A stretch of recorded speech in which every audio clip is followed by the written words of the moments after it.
So part one. So in 2004, the Department of Transport sent out a revised version of the Code of Practice for the Safe Operation of Recreational Craft. This document is available online, and also at the end of this presentation, I have a link to it for anybody who wants to use it. It is this document that gives us the exemption to wearing of life jackets while we're on the water. And we're lucky in that we're one of the few sports on water that have that exemption. So we'll talk a bit more about that as we go through this section. Chapter 8 of this book deals with rowing particularly. Why follow the best practice? The Code of Practice applies to all recreational crafts operating in Irish waters. It contains legislative requirements which are legally binding and recommended guidelines and best practices which are advisory, which represents accepted standards of safe practice. If an incident occurs, you must be in compliance with legal requirements. Demonstrating that you followed best practices could be a strong defense. Conversely, ignoring them could be seen as negligence. In the legal context, if an incident occurs, a court or investigating body may consider whether the individual followed the Code of Practice. And it's this Code of Practice, the safe operation of recreational craft, is what the barristers and the legal people are going to look at to see are you as a club following the practice there. They will also look at the Row Safe document, Rowing Ireland's Row Safe document, which was published last year, and we'll talk about that as well. Failure to adhere to the legislative requirements within the code would be a legal breach. Failure to adhere to the best practice recommendations within the code could be used as evidence of negligence. So what we're trying to do tonight is to help you become aware of your requirements within this Code of Practice. It was originally released in 2005. This is the 4th edition of it, and we were asked to make submissions on behalf of our sport to the department before the code was released, okay?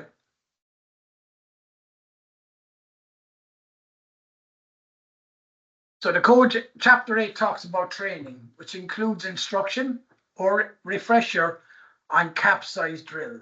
It states in it that you must be a competent swimmer, be able to swim 50 meters in light clothing. A lot of the teaching at the moment is teaching us not to swim in the water. All the new ads for water safety are about staying calm, relaxing, especially in cold water. Leave the cold water shock wear off before you attempt to do anything. We have always tried to tell people to stay with your boat, but the Code of Practice does state in it that rowers, to get the exemption from wearing a life jacket, should be able to swim 50 meters. I will talk more about swimming later on in this presentation. It introduces pre-outing checklists. So they're asking you to check and record the current weather forecast, the weather conditions that you may get during the session, the hazards and risks that you might come for, and ensure evolving risk assessment as conditions change. So when you're on the water, and all of us do this as a matter of course, we're all watching the water ahead of us if we're driving the launch. Is there any change to the conditions? Are there any risks and hazards ahead that I need to deal with? And on Tuesday night, we talked about hazards and risks. Okay, so for the first time ever in the Code of Practice, they have introduced the idea of us doing pre-outing checklist. And we'll talk about that more again later in the presentation. It also now talks about a designated person ashore.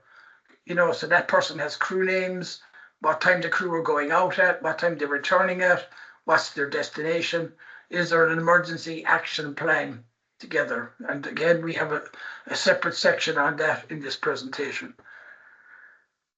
The Code of Practice talks about to carry out pre-departure safety checks. So it's not just about doing pre-outing checks list, but it's also about doing checks on your equipment, your crew, and any safety equipment you might have in your safety launch.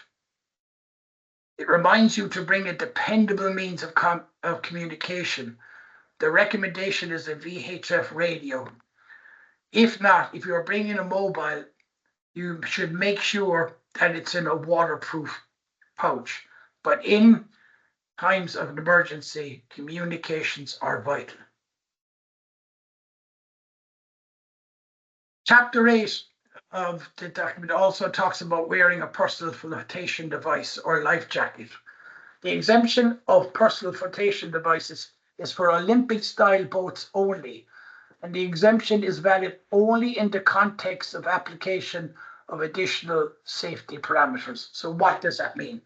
So what they're saying to us is that, yes, you have an exemption to wear a life jacket, but to have that exemption, other things must be in place.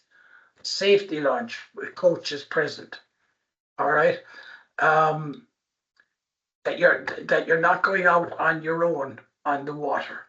And we'll talk more about that in a few minutes. So it's important, yes, we have the exemption, as I tell, because we have a lot of parents who ring into the office and ask, why isn't my Johnny, why isn't my Mary wearing a life jacket? There is no rule that says they can't wear a life jacket, but we do have an exemption from wearing them if they're in an Olympic style boat. In a non-Olympic style boats, that's coastal, traditional, racing currachs, for example, under 7 meters in length, you always must wear a suitable PFD or life jacket.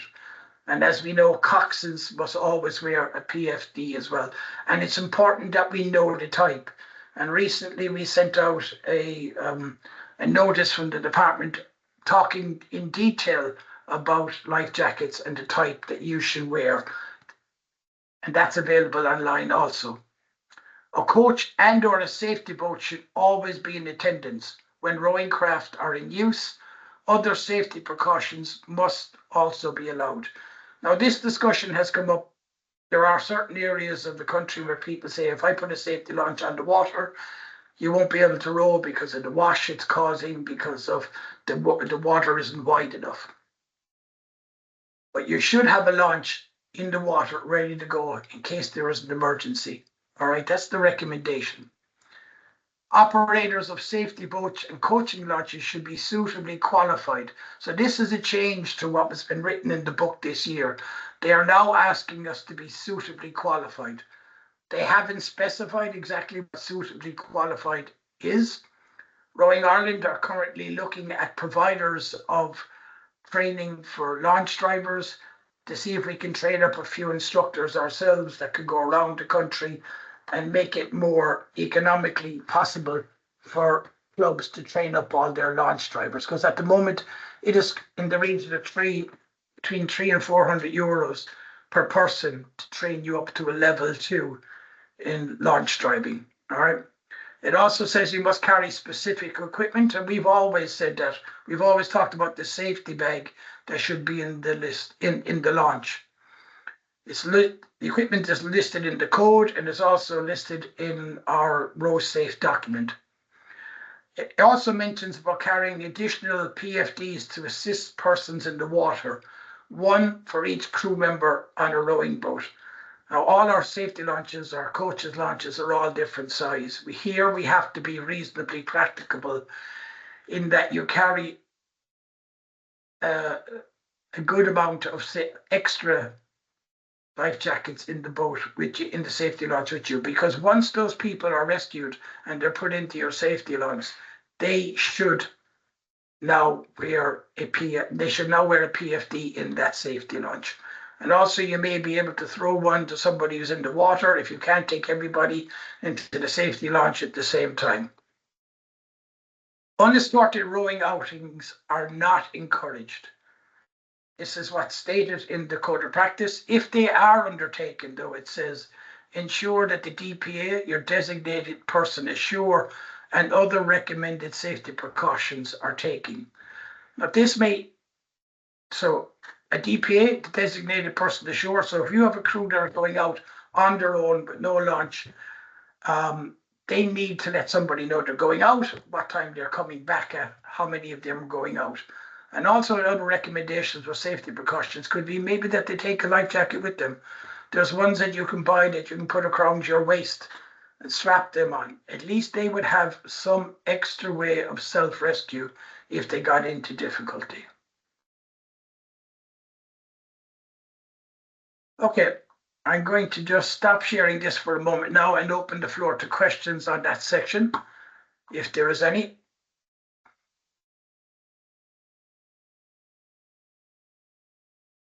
Hey, Pat. Yes, hi. There's a question here. Is Yes. there a preference for a type of personal flotation device? No, there isn't. There's lots of recommendations online and stuff like that. But really, if you want to use one that's sorry, there's just a bit of an echo. Sorry about that. If you want to use one that's sorry, you need to use one that's not going to cause you to interfere with your stroke, obviously. So there are some very good ones out there that you can put on your waist, and there's a pouch behind your back, and that won't interfere with your rowing stroke. But there isn't one that I can actually say to you, this is the recommend. You need to do a risk assessment, look at the size of your crew, the capabilities of your crew, and then match the life jacket to that. Yeah. Any other questions?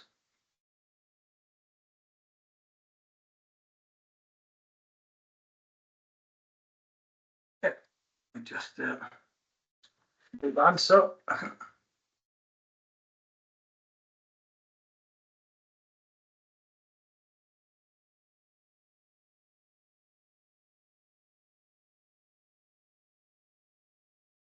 Okay, swimming. So swimming is mentioned in World Rowing Rules. It's mentioned in the Department of Transport Code of Practice for the Safe Operation of Recreational Crafts, and is mentioned in our Rowing Ireland Row Safe document. It clearly states in all those that our rowers should be able to swim. What should everyone involved rowing be able to do? Ideally, everyone should be able to swim at least 100 meters in light clothing. So when we adopted this row safe document for Rowing Ireland, in it says 100 meters. Okay. World Rowing says 50 meters. The Code of Practice says 50 meters. So the Rowing Ireland Safety Advisory Committee have proposed to edit our document so that we are in line with World Rowing and the Code of Practice. So all the documents will say the same thing, that you should be able to swim 50 meters in light clothing. But we all know that there are people out there who may be rowing who can't swim. And the question is, can they still row? That is down to each club to do a risk assessment and then put strategies in place that can be employed to mitigate the risks involved. All right, so if the person can't swim, should they be wearing a life jacket? Right? That's for each club to put in a policy in place on that. The coaches should know the swimming ability of all members under their control and ensure all club policies and rules are followed for those who cannot swim. If there's anything is there anything club officials need to do? Keep records of those who can and cannot swim and share this information with coaches. Ensure policies are in place, followed and regularly reviewed. Decide whether life jackets are an adequate substitute for swimming ability for your club, and if so, ensure adequate life jackets are available for your non-swimmers. Is there anything else you should know? You should have a written declaration in regard of swimming ability. This may be respected by a club, but you should consider whether conducting your own swim test is more valuable, especially with juniors, because with the juniors, the person who will be signing off that declaration could be will be an adult, a guardian or a parent will be signing it off. You can easily make it a team bonding day for the crew by doing some swimming in a pool somewhere, but it should always be done in a controlled area where you have recognized lifeguards in place in case there's people who are attempting to swim get into difficulty, right? The ability to swim in a pool does not guarantee the ability to swim in cold, exposed water. And that's why, as I said at the beginning of this presentation, more and more they're saying to us now that we should be staying still in the water for those first few moments when you fall in. We teach our people to stay with the boat, if possible, get back up on the boat, or even climb up onto the hull of the boat. But swimming shouldn't be encouraged. You should be encouraged to stay with the boat. Okay, is there any questions on that piece? Any questions in their tide? No, not that I can see so far. Okay, we'll move on. Yep. Now we're going to talk about the capsize and recovery drill. Capsize and recovery training is important because it prepares rowers so that they will know what to do in the event of a capsize. And anybody who is out in a single scull eventually has a capsize. All right, so it is important that they know what to do when this happens. You know what to do in the event of a capsize or swamping.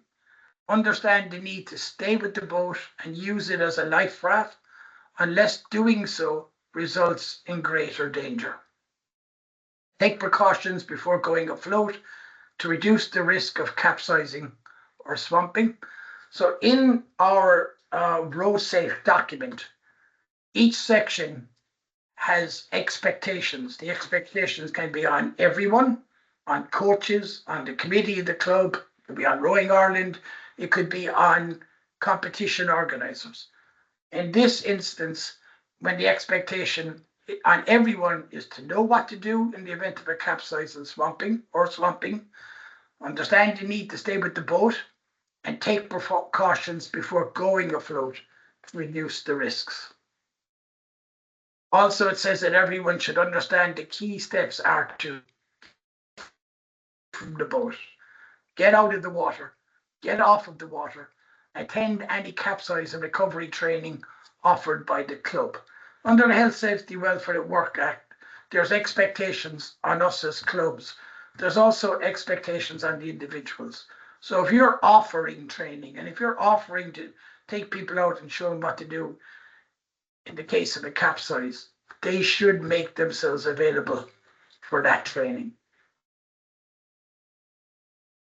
Club officials should ensure that all members know what to do in the event of capsize or swamping. Ensure that all members are aware of the effects of cold water shock and hypothermia. Promote a higher level of duty of care for junior beginners and adaptive rowers.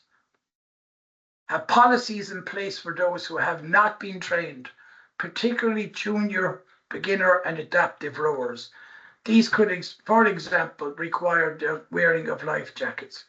An example of that is after doing a number of risk assessments around the Get Rowing program, it was decided that we would put in place that when the Get Rowing students are going on the water, that we would make them wear life jackets.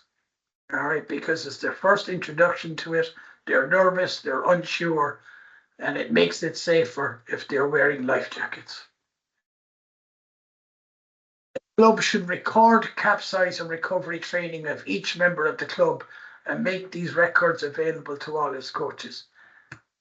If there was an incident because of a capsize and somebody got hurt, the legal people will come back and they'll ask you to show you the records. Were your members trained in capsize and recovery? Can you show me it? Can you prove that they were?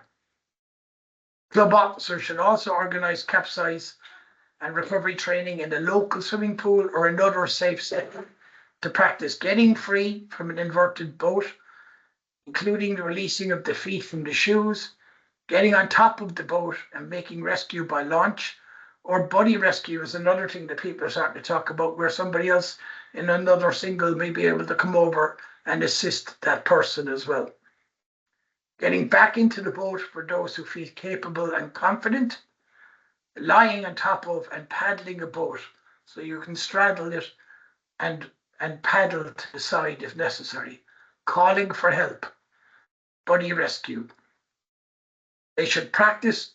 So some clubs use bicycles for coaches going around because of they're carried on a risk assessment and they can't get a launch underwater, and they carry throw lines.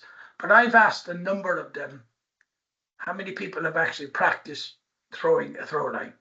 Now, I'm a swift water rescue operator from my past life when I was in the fire service. One of the biggest skills in water rescue is throwing a throw line correctly. So if you're giving a throw line to your coaches, it's important that you get them to practice so that they understand how to use it. And you'll be surprised the number of times people will throw a throw line and forget to hold on to the other end of it. It's developing confidence in the boat. If you practice balance drills, and if you're going to use a boat for a capsize drill, you should make sure that you prepare it. Make sure the buoyancy compartments are sealed, or even add extra buoyancy into it. Make sure there's no backstays on it. There's no protruding bolts or sharp protection, and correctly adjust the heel restraints for the different people who are practicing the drill. The expectations on the coaches are to instruct rowers on the causes and avoidance of the capsize and swamping, coach rowers to routinely check heel restraints prior to going afloat. Because remember, we're all used to being at regattas and competitions where there's an inspection done on the boats and the heel restraints are checked, the bow ball is checked, the seats are in properly, everything is checked. But when you're going out each day training, familiarity breeds contempt. People forget to check them. They're not looking at the heel restraints. So you as a coach should be teaching your crew that every time they go on the water, check the heel restraints. Remind rowers of the safe capsize and rescue techniques following capsize or swamping. Be aware of the capsize and recovery training. Follow the policy set out by the club for those who have not been trained, and instruct rowers on the effects of cold water shock and hypothermia. There's also an expectation on competition organisers that they be prepared and equipped to provide assistance if capsize is identified as a hazard in their risk assessment. And most competition organisers, if you're talking about single sculls, double sculls, then capsize should be in your risk assessment. Launch drivers, be competent and capable of assisting in the recovery of people in the water. Be at least 18 years old unless accompanied by a responsible adult. Yeah, any questions on the capsize drill? I think, Peter, you had one there, did you?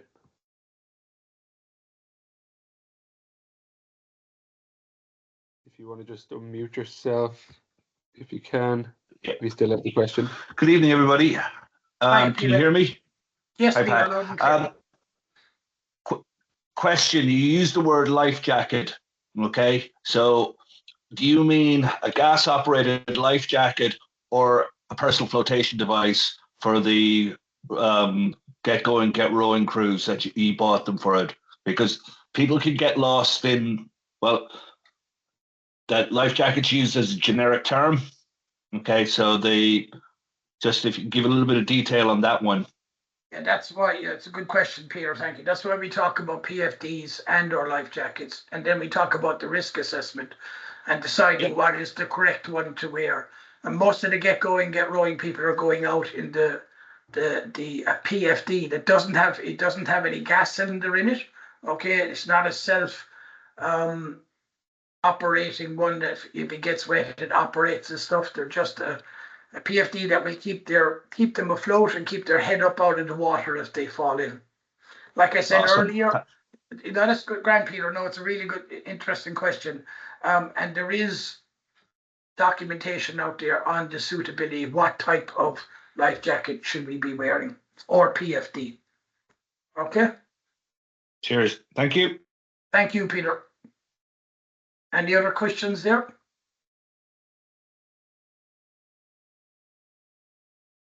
Okay, we'll move on. So, Pat, there is one there. Sandra just jumped excellent. in there. So Okay, go ahead. go off on mute there, Sandra. Yeah, sorry there, Pat. I was wondering for the capsizing drill that would you include oars and everything as well? To say like if you're doing it in a pool or something like that.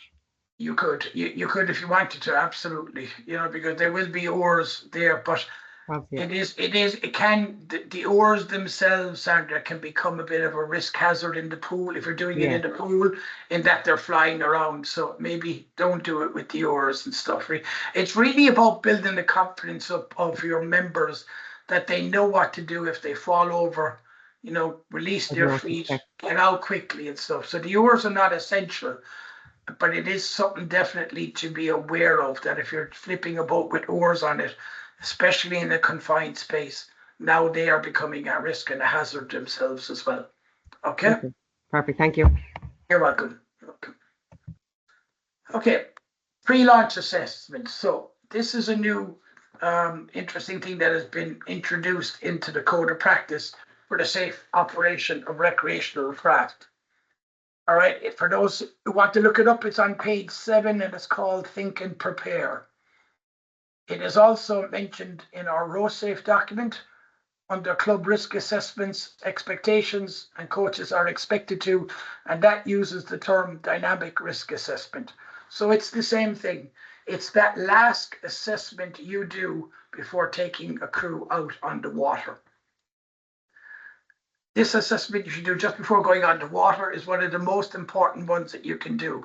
You should consider what is the weather now and what is the weather forecast for the next hour and a half or whatever length of time you're going to be out on the water. And people have got caught out because they thought when they were launching, they thought things were fine. And then 10 or 15 minutes later, they're far from fine. Okay? You should take into account the abilities of your crew or crews. You should think about appointing a designated person ashore, especially if you're going out unaccompanied, and the equipment that you should have in your launch, if you're taking a coaches or a safety launch out, okay, is the safety bag with the equipment in it that's listed in the row safe documents, a method of communication, a kill cord, and now they are recommending that you take a spare kill cord as well, so that if there's 2 people in the launch and the driver who has the kill cord on them falls out, then the other person can restart the engine using the spare kill cord and then effect the rescue. And then enough life jackets or PDFs for drivers and passengers, or likely passengers if you are to pick people up and rescue them. And also, how many times have we seen, especially in competitions, where launches run out of fuel because they didn't have sufficient fuel or we didn't check it early enough? What's really important and what's coming down more and more every time there's a marine casualty investigation report is this: where was this assessment recorded? It's no good to say I did it in my head. Prove that you did it in your head. All right. We are looking at, and I know some clubs have already developed a phone app, a simple Word document that they can just tick boxes on, and then they can put it into a cloud or save it on their phone and then send it to the secretary of the club afterwards. It's really important that we start assessing and recording these assessments. I can't emphasize that enough. It has come up in 2 recent marine casualty investigation reports. What assessment did you do before you went on the water? Did you record it? Where did you record it? Any questions on that?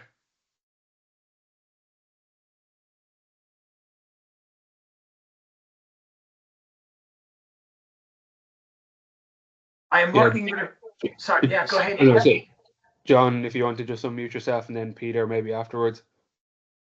Yeah, Pat, you mentioned that app. Some clubs, is that one they've developed themselves, or is it something that's available? Because it No. sounds like it would be very helpful. Yeah, John, it's some of the clubs themselves have developed, and I'm actually working with them at the moment to see if we can actually get one that we can share with all the clubs in the country. Okay, that would be good. Yeah, but at the moment it's individual clubs based that have done it. All right. Okay, thanks. You're welcome, John. We have one here in Tralee that we roughed it up ourselves, and all the coaches that are work or coaching that particular day, they're all listed. So we've got a database now going back over 3 years with people of what they've been out and the decisions that have been made. But the really important one is the ones when we cancel, even before we get on the water, we still record that to show that a habit of that the risk assessment is ongoing, and when a session is curtailed, that's recorded. So on our sheet, it has what we were hoping to do and what we did, and then what changes were made. So then that's all documented. So we have 2 to 3 years of it going. There you go, guys. It's just an observation. Peter, that's brilliant, and I'll tell you, on a couple of levels, that's brilliant, because you can then show that if, God forbid, there was ever a serious incident in your club, you can show the level of care and risk assessments you have done over the years, even down to we cancelled on this day because of the weather, and that shows a history that the club are taking safety serious. So well done. That's really good.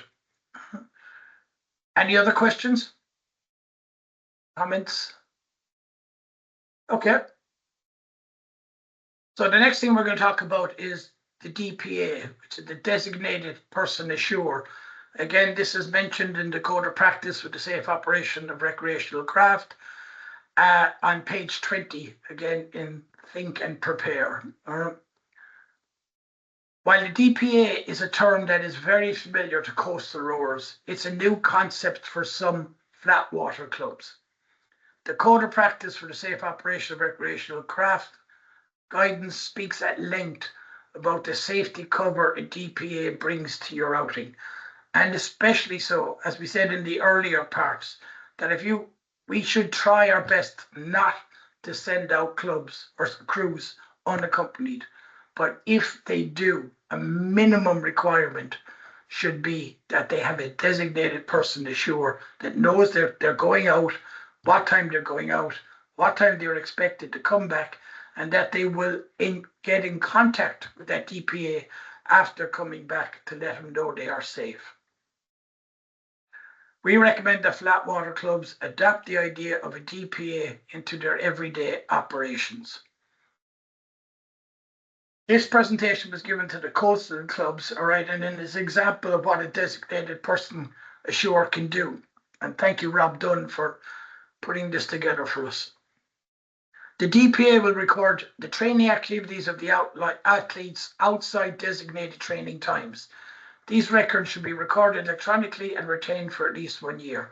So we're not saying that you need a designated person ashore if you have a coaches or a number of coaches there and your launch is out there and you have those safety precautions in place. All right, this is when people are going outside of their normal training times. They don't have a launch cover. They need to let somebody know they are going out. All right, it happened in one club where a single sculler went out on their own against club policy, by the way, but they still went out and they capsized. Nobody knew they were out, and this person, an experienced rower, was unable to get back into the boat.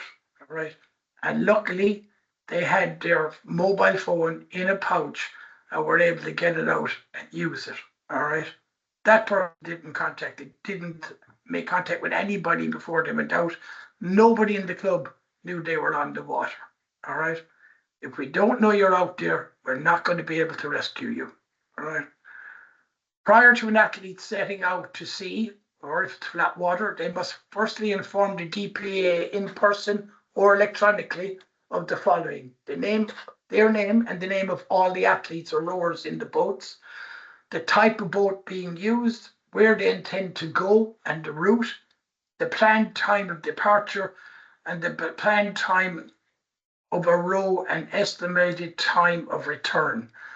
Why, you ask, do they ask you about the type of boat? Well, if you send people out to try and look for a quad, right, and they come across a different quad, they may think, oh, we found them, they're fine, but it might not be the quad that's actually missing. So it's important that you give the DPA as much information that identifies you as is possible. Prior notice should be given to the DPA via the club's WhatsApp or whatever form of club communication you use. All right. In some clubs, they say their DPA will check the local weather forecast, and depending on the competency levels of the athletes, may or may not give permission to set out. The athlete can only proceed once permission is given. If there is no response from the DPA, they must not set out. They must always follow the DPA's instructions. Each club should put these designated person assure procedures in writing and have their own set of rules and regulations around it. But if there was an appointed club DPA and you can't contact that person and you still desperately want to go out in the water, then you should be contacting somebody, a family member, somebody who knows you're going out at what time you're due to come back. The DPA must also request that may also request that a VHF radio is taken on board for means of communication. If a boat does not return at its estimated time, the DPA will activate the escalation process. That may be put the emergency action plan into place or may ring the Coast Guard. Again, it's set down by the policies of the club, which are formed from risk assessments that are done.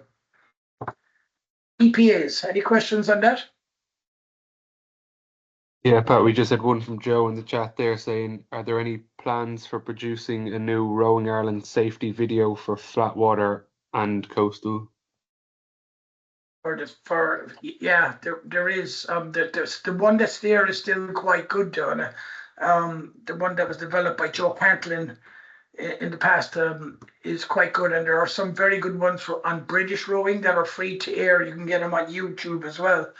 But we are looking at developing, because our organization is growing and we have coastal, we have beach sprints, we have endurance events, we have offshore events, and we have flatwater events, then our safety requirements and needs are growing as well.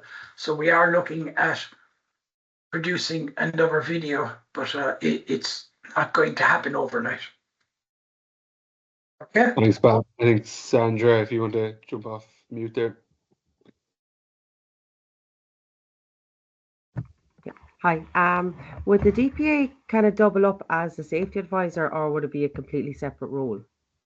That's up to you, Sandra, in the club yourself and stuff, but we talked about the role of the safety advisor, and it's not actually a DPA. They're not in line with each other. They can be the same person if the club wants them to be, all right? But it's not an actual role of the safety advisor within the club. Okay. All right? Yeah. Good question. Thank you. Thanks. Any other questions there? Okay, just before I move on to the last section, just one thing I meant to ask people is, and I mentioned this on Tuesday night, the iRowSafe online reporting system. We want to try and build up a picture, just like Peter said about his club having all last 3 years risk assessments before they went on the water. We in Rowing Ireland are trying to build up a picture that, yes, that there are hundreds, if not thousands, of capsizes every year. But we want to be able to stand up in court and say, yes, Your Honour, there are capsizes happening, but we've had no serious incidents, please God, touch wood, over the last number of years. And that our safety processes and procedures, like the capsize drill, like people wearing life jackets when appropriate, that these things are working. But we can't build up that picture if people are not reporting them. And I know it's happening out there. I know there's capsizes every week, but the reports are not coming in to iRowSafe. And we can only assume that it's because people are afraid that the finger of blame is going to be pointed.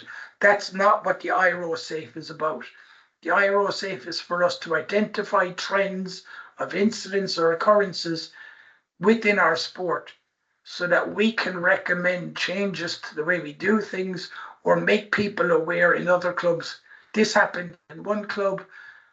You should think about this. this is a way of mitigating that risk. So please use the iRoSafe online reporting system. On the top right-hand side of the homepage of our website, you'll see it, iRoSafe. Just click on that. It's a very easy to fill in form. We're not asking for names. We're not trying to point fingers. We just want to know what's happening out there. Okay. So now, okay, so we're going to talk now about trailer towing. Okay. It's getting again to that time of the year where hopefully it's going to stop raining, the wind is going to stop blowing, and we're going to travel all over the country to partake in the sport that we love. To get there and to do that, we have to tow boats behind us. So this is just to help those people. A lot of the times, these are volunteers, these are our supporters, people that we rely on them to tow our boats safely around the country. All right. It's mentioned in the RoSafe document under transport and trailers on chapter 7, 7.2, and it's on page 86. Trailer towing. Ensure your trailer is maintained on a regular basis by a competent person. A lot of times during the winter months, they may have been sat and hadn't moved. Right? Keep good records of maintenance schedules and all the works that are carried out on our trailer. When not in use for long periods, it's a good idea to reduce the weight on its tires to take some of the pressure off them. In the Republic of Ireland, a Category B driving license authorises you to drive a car, a van, or a 4x4, which has a maximum mass of not more than 3,500 kg. We're starting 3,500 kg, and is designed and constructed to carry no more than 8 passengers in addition to the driver. You may also tow a trailer with a maximum mass of not greater than 750 kg, or where the maximum mass is more than 750 kg, the combined maximum mass of towing the vehicle and the trailer is not greater than 3.5 kg. So what is that paragraph saying? What it's saying is that if you're in a car or 4x4, all right, or a van, and you're towing a trailer, the maximum weight of the car and the people in it and the trailer should be no more than 3,500 kg for a Category B driving license. In Northern Ireland, if you hold a driving license that was obtained after 1997, the same rule as above applies. However, if your full license was obtained before 1997, you may tow a trailer up to 8,250 kg. This diagram here just shows the B license, so a car and a van, all right? You can tow up to the combined weight is 3,500 kg. A large van or 4x4 and a small trailer, you can carry 3.5, 3,500 plus 750, so the gross weight can be 4,250. If you have a BE license, that just means you can now carry up to total weight of 7,000 kg. A full pre-departure check should be carried out on the trailer and towing vehicle. It should include the following: check all tire pressure for signs of wear, sidewall abrasions. Ensure all lighting is operational and in good working condition. Ensure the load is correctly positioned and well secured. It is recommended that the load be biased 60-40 towards the front of the trailer in order to keep downward pressure on the tow hitch for a more stable drive. Okay, and there's a very good video online that shows the effects of not putting your trailer together. There's a link in this presentation to that video that you can watch afterwards. If there's a load overhanging, ensure that it's highlighted with a light or a high-vis jacket. Ensure the tow hitch is properly secured and the safety chain handbrake pull is connected. The driver should be experienced and competent with trailers. A spotter should always be used when reversing or parking in tight spots. And you should keep within the speed limits for trailers, which is 80 kilometers an hour in the Republic of Ireland and 60 miles per, or 60, 80 kilometers in the Republic and 60 kilometers or 60 miles per hour in the North. When attending regattas, always park in a designated trailer park, and when parked on an incline or grassy area, always chock the trailer wheels. I wonder why that's in there. As we all know, the LRC can have some challenging angles, so it's important to chock the trailer wheels. All right, we put thousands, sometimes hundreds of thousands of euros worth of equipment on a trailer. All right, and give little or no notice. We have the boat shining, the oars are perfect, everything is spotless, but the last thought we give is to our trailer. Our clubs should be putting into their budgets for the year the annual health check of their trailer. Take it to a proper person, company, get it looked at, make sure everything is working correctly in it so that it will protect and safely transport hundreds of thousands of euros of equipment that are on it, and also the license of the person towing it. Towing tip. It is recommended that drivers carry a towing load sheet that gives details of the weight of the towing vehicle, which can usually be found on the driver's door frame, the unladen weight of the trailer, which can be found on the trailer frame plate, the weight of each boat carried, which is found on the boat manufacturer's plate inside the hull.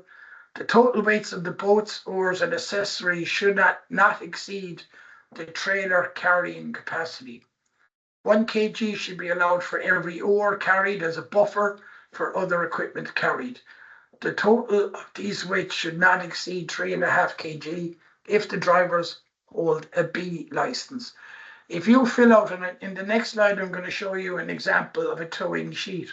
If you fill out this sheet, which is quite simple to do, and keep it with you, if you're stopped by the police service in the north, the guards in the south, and show them that you've gone to the bother of putting together this tow load sheet, then they won't bring you into a weighbridge. They'll say, right, this person knows what they're doing and they're showing me the weight that's on the trailer.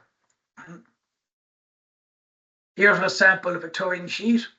So in this instance, a Mitsubishi Triton, okay, it gives the registration number and the maximum mass of it, all right? It also talks about the trailer and the unladen weight of the trailer. The draft trailer, 750 kg, okay, the designed gross vehicle weight. Then it puts the weights of the boats, and it gives you, when you add all the totals together, that you're carrying 3,142 kg. So you know you're below the 3,500 kg if you're a B licensed driver. All right.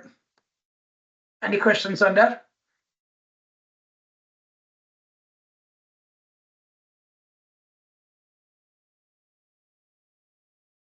Okay.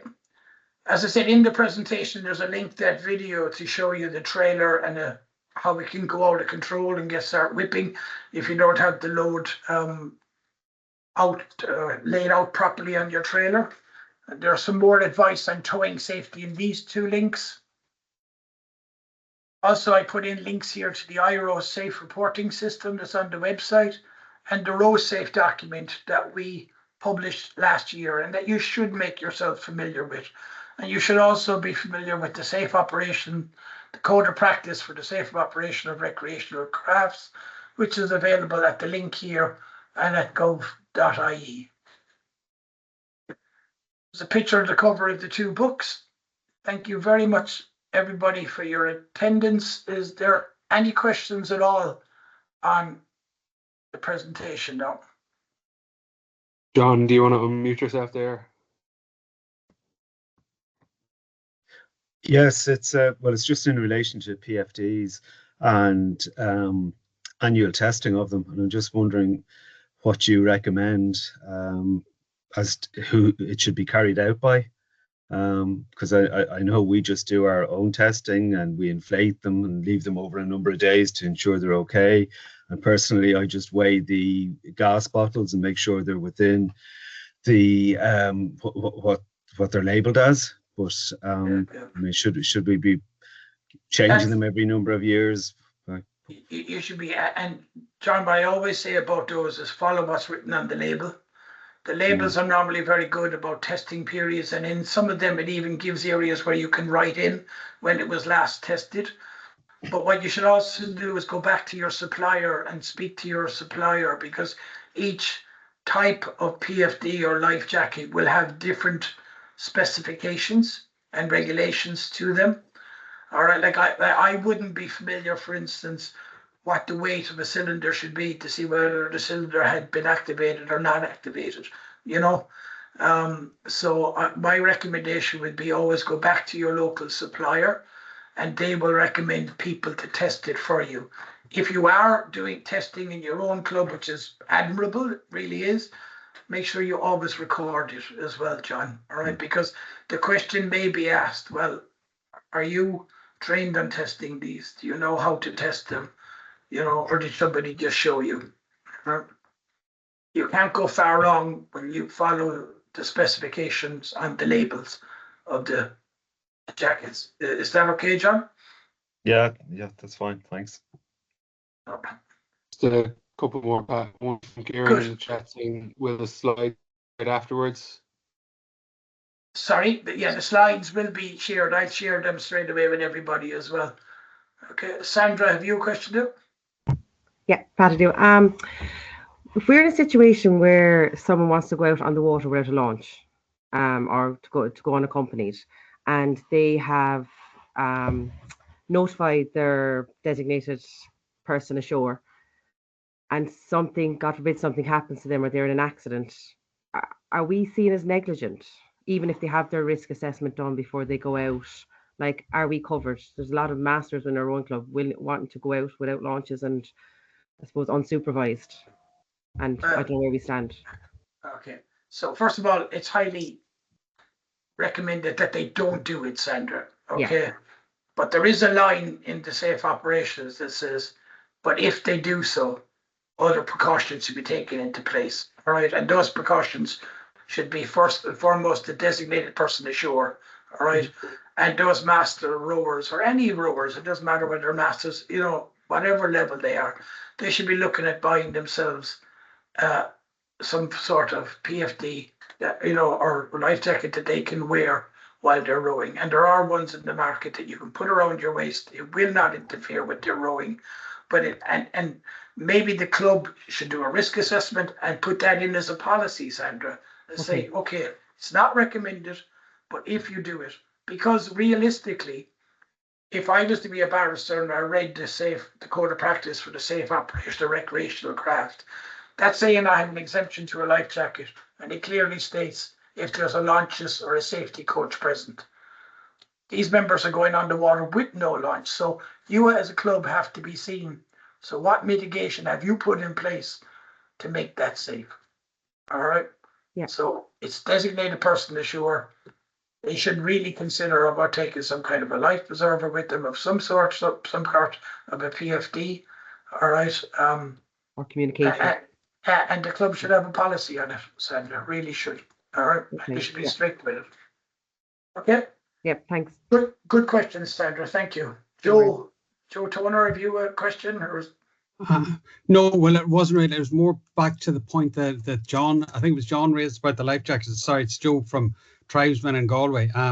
We had gone back to the Chandlers, and each life jacket, now it's a self-inflating, and it was about €25 and it's certified for 12 months. So we have a certificate now. I don't have the paperwork with me to hand. I can't remember the body, but it's the life jacket is now certified for 12 months, and we have proof that it has been checked and inspected by the Chandlers. So if that helps, just backs up what you were saying, Pat. Yeah. Excellent, Joe. Thank you for that. That's really good information. Thank you. Andrew, have you your hand raised there? Andrew Tubman? Yeah, I just wanted to get your thoughts, Pat, on, we get a lot of questions around bow loaders, there's a split camp on this, whether you should have gas canister life jackets or non-gas canister in bow loaders. Our rules don't say anything on it. Do you have any thoughts on that? First of all, they shouldn't be the gas cylinder types that automatically deploy. Okay, Yeah. because the danger there is somebody will be kept trapped in a bow loader because they can't get out because the jacket has deployed and will force their body up against the boat rather than letting them out. So, all right. The gas cylinder type can be, yes, but they should be manually inflated. But you have to make sure that they are regularly looked at and tied up properly, because they have a handle that can pull, or that you pull to inflate. Yeah. And if that handle is loose in any way at all, it can get caught when the person is expelling themselves from the boat. And next thing, inadvertently inflate, which you don't want to happen. All right. Okay. So there's no preference then to a manually inflated gas canister life jacket or a buoyancy aid that doesn't have a gas canister at all? No. Okay, thank you. Peter, have you a question there, or was that hand up from earlier? It's not up from earlier. It was just to go back to Sandra's point that masters rowers or senior rowers going out, what we've done, we've designated as coaching sessions. And there's always, so if it's an organized, structured session, there's always coaches on the bank with the appropriate equipment. If you're doing a peer row, contact, like you organize that amongst yourselves, somebody on the shore knows, but what we've come up with for the definition of a peer row is that there is no expectation of rescue, that you have to be self-sufficient, and people are clear about that. So it gives us a little bit of, in the club, it gives us a little bit of protection. And I'm not a legal person, but it also puts the emphasis onto the senior masters rowers. No juniors can row on their own in our club. There's always a bank support. Okay, but masters or senior rowers that are signed off can row outside club hours, peer row, either as part of a group or on their own. But they do have to book it through their own booking system, and the adult coordinator and the senior rower coordinator and other coaches are all involved in that, and they know who's out. That's just the way we've dealt with that issue. Well done, Peter. Thank you. And Sandra, as I said, each club should do their own individual risk assessments and put policies and procedures into place around what they deem best. As the document says, it's not recommended that they go out unescorted, but if they do, the club and the individual, the expectations are that the club and the individuals take extra precautions to mitigate those risks of them going out on their own. Okay? Super. Any more questions, lads? Ladies? Okay. If there isn't, thank you very, very much for your time. I hope you found it interesting. Like I said, I will share the presentation with everybody. There's no secrets in it, so if you want to share it among the club, whatever you want to do, please, you have my permission to do so. If you need to contact us at all, the safety committee are always very active. You can give me a shout at clubsupport@rowingireland.ie, and I'll make sure it gets to the safety advisory committee. There's been social media posts going out all week, and there'll be more tomorrow. What we're trying to do as well is that every week now, when the newsletter goes out, that we put a little safety message into it as well, because we don't want you to just think about safety for this week. We want you to think about safety every time you go underwater. Okay, we have that exemption to wearing life jackets because we are a safe sport, and what we are trying to do is to keep it a safe sport. So thank you very, very much, everybody. I really appreciate it. Have a good evening and enjoy your season. I'm sure we'll meet up again. Thank you. Thank you very much, Pat.